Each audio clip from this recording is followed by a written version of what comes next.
Nous allons continuer aujourd'hui notre leçon sur la lumière. Et notre dernière vidéo, nous avions parlé des basses lumières avec un fond qui était gris foncé et noir. Aujourd'hui, nous allons parler des hautes lumières, c'est-à-dire que nous allons parler d'un fond qui va devenir complètement blanc. Donc pour le moment, ce que nous avons un arrière-plan qui est gris clair. J'ai utilisé deux sources de lumière.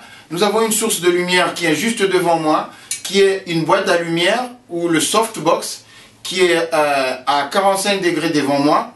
Et j'ai exactement la même boîte de lumière aussi qui est de l'autre côté et qui est aussi à 45 degrés mais un peu plus éloigné de moi. Mais je l'ai décalé un petit peu derrière moi. Donc il me sert pour éclairer la partie gauche et puis mon arrière-plan pour me séparer de l'arrière-plan qui est gris clair.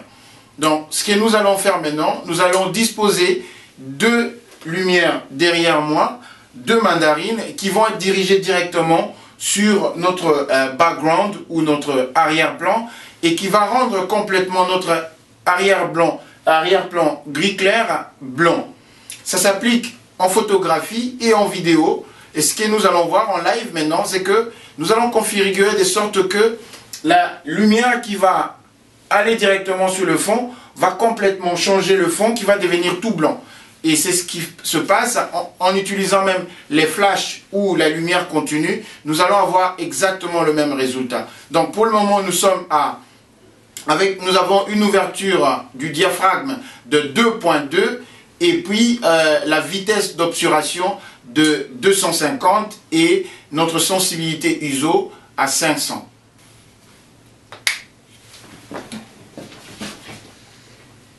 Nous avons allumé les deux mandarines qui sont dirigées directement sur notre background ou notre image d'arrière-plan. Et nous avons toujours les deux boîtes à lumière qui sont devant moi. Donc vous voyez que mon arrière-plan est complètement devenu blanc. Et puis je continue à avoir toujours les deux lumières qui sont devant moi. Donc c'est ce qu'on appelle en photographie ou en vidéo haute lumière. Donc nous avons une lumière assez intense sur l'arrière-plan et qui rend complètement notre arrière-plan qui était gris, qui est devenu complètement blanc. Nous avons éteint la lumière du remplissage qui est sur la partie gauche. Donc vous voyez ici la lumière qui est devant moi, là. Et la partie gauche est complètement sombre. Je vais rallumer ici, voilà. Ici, ma lumière de remplissage est là. J'ai toujours le softbox qui est devant moi. Donc on a toujours notre arrière-plan qui est complètement blanc. 250 de la vitesse d'obturation. 1.8 pour l'ouverture du diaphragme. Et nous utilisons une lentille ou un objectif fixe à 50 mm. 50 mm et qui part de 1.8 jusqu'à 22.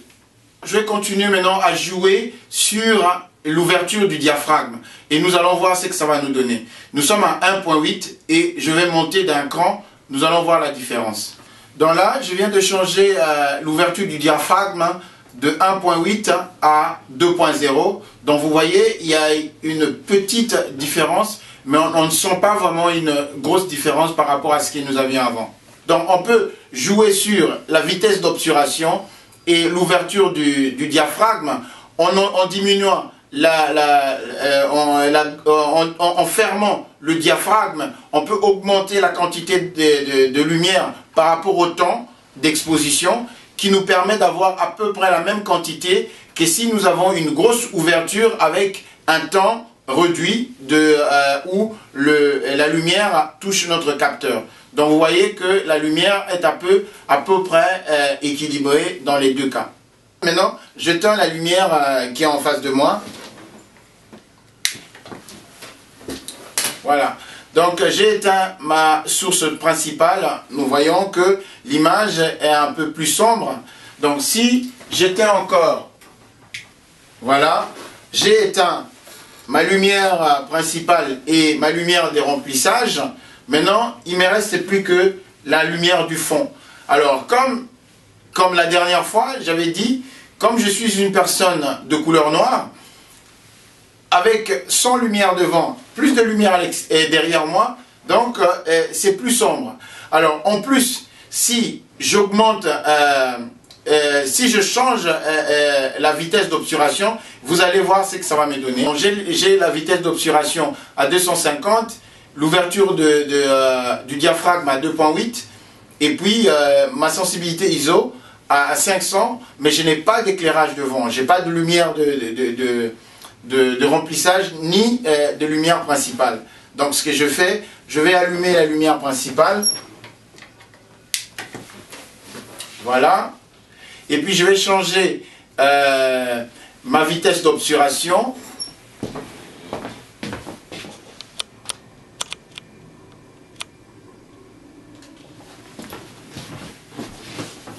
Voilà, je viens de changer ma vitesse d'obturation. Donc j'ai juste la lumière qui est devant moi là.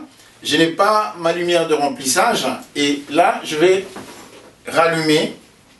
Voilà, ma lumière de remplissage.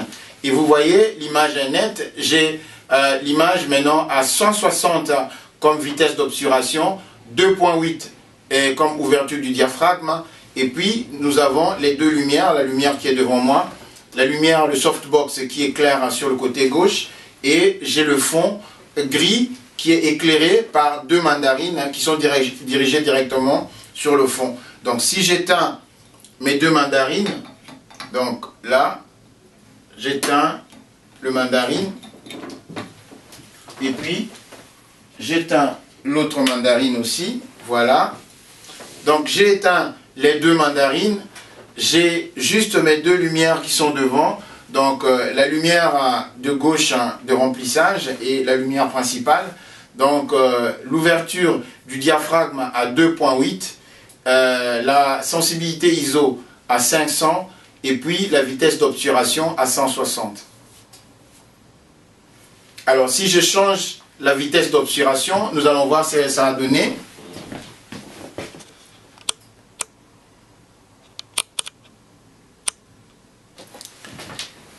J'ai changé ma vitesse d'obturation jusqu'à 320. Donc vous voyez, l'image devient un peu plus sombre. Donc comme j'avais dit tout à l'heure, quand on change la vitesse d'obturation et qu'on garde la même ouverture du diaphragme, donc en diminuant les temps, il y a moins de lumière qui pénètre et qui touche les capteurs, donc moins exposé, et puis c'est plus sombre.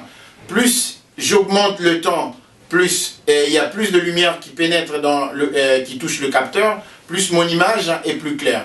Donc il faut toujours équilibrer par rapport à la couleur de la peau.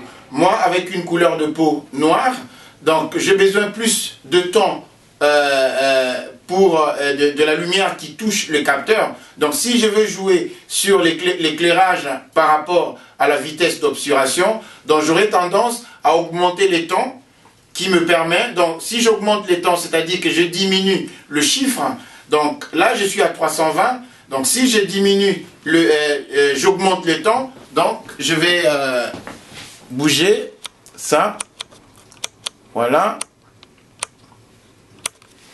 et puis là, l'image que j'ai là maintenant, c'est avec la vitesse d'obturation à 80. Vous voyez, l'image est trop éclairée et puis surexposée. Comme vous voyez, c'est surexposé. Ce n'est pas une image qui est nette. Donc, je vais remonter un petit peu pour voir.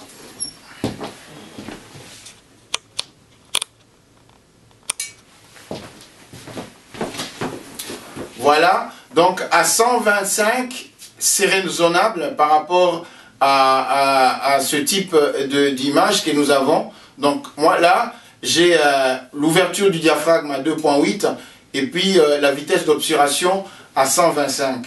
Donc entre 125 et 160, c'est plus raisonnable. Donc je vais monter à 160.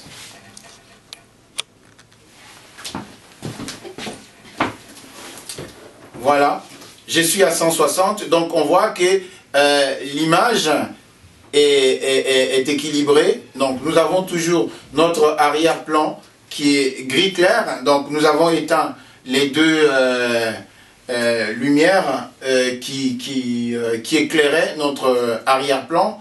Donc si nous voulons revenir à ce que nous avons fait tout à l'heure, donc je rallume le mandarine. Voilà, j'ai rallumé les deux mandarines. Et puis je vais jouer sur la vitesse d'obturation. Donc je vais augmenter le temps.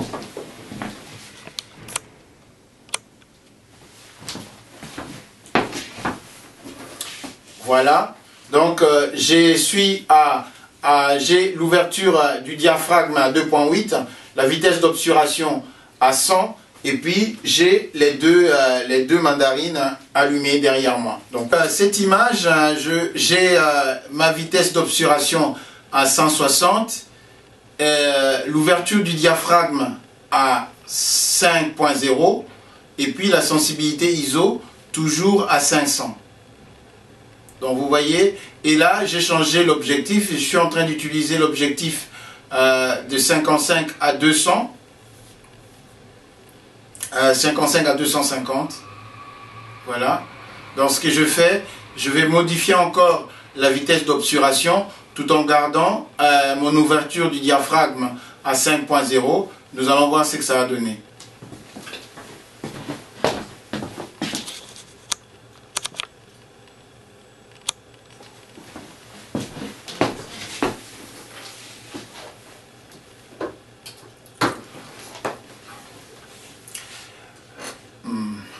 Donc ici, j'ai la vitesse d'obturation à 80, l'ouverture du diaphragme à 5.0 et puis la sensibilité ISO à 500.